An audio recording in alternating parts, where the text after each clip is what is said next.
Bye का time आ गया।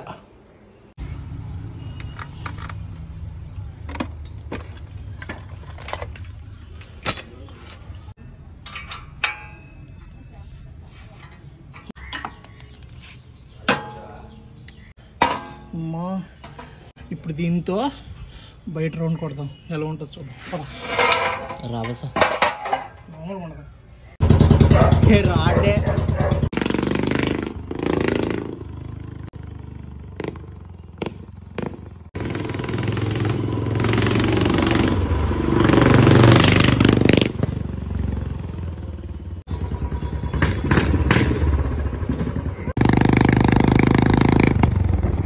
విన్నారు కదా దాని సౌండ్. దీని రియాక్షన్ పక్కింట్లో కూడా అన్నారు, పోలీసులు చెప్తున్నా కానీ మొబైల్ కావాలి కాదు అంత కాల్ వచ్చింది.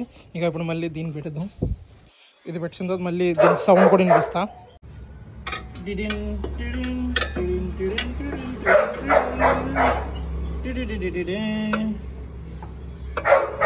కరెక్ట్గా వచ్చిందా?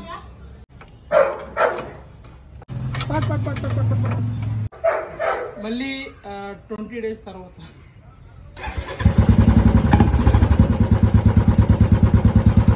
రేపు స్టిక్కర్ తీసేసి ఇక్కడ ఛత్రపతి లోగో వస్తుంది అనమాట. ఈ ప్లేస్లో ఇక్కడ వేరేది ప్లాన్ ఉంది. నెక్స్ట్ దాన్ని చూపిస్తాను. ఇక్కడ ఏమొచ్చి హనుమాన్ది వస్తుంది. హనుమాన్ విగ్రహం ఉన్నట్టు, అదే హనుమాన్ది ఫేస్ రైట్ సైడ్ ఉంటుంది కదా, అది ఇక్కడ వస్తుంది. కంపెనీ సైలెన్సర్కి దీనికి తేడా ఏంటి తెలుసా? ఇది చాలా లైట్ వెయిట్. నెక్స్ట్ ఇది చూడండి ఎంత తక్కువ ఊపుతున్నా కూడా. ఇది అలా కాదు, ఇది చిన్నది ఇలా ఊపినా కూడా మొత్తం చాలా ఎక్కువ వాబుల్ అయ్యేది. ఇక్కడ ఇది ఎందుకు ఇది ఊగుతుందా అనుకున్నాను. ఇక ఎందుకు ఇక ఈ సైలెన్సర్ అంతా ఊగేస్తుంది ఎందుకు? ఇక చూడు దీనికి ఉంది బోల్టా, దీనికి బోల్ట్ లేదు.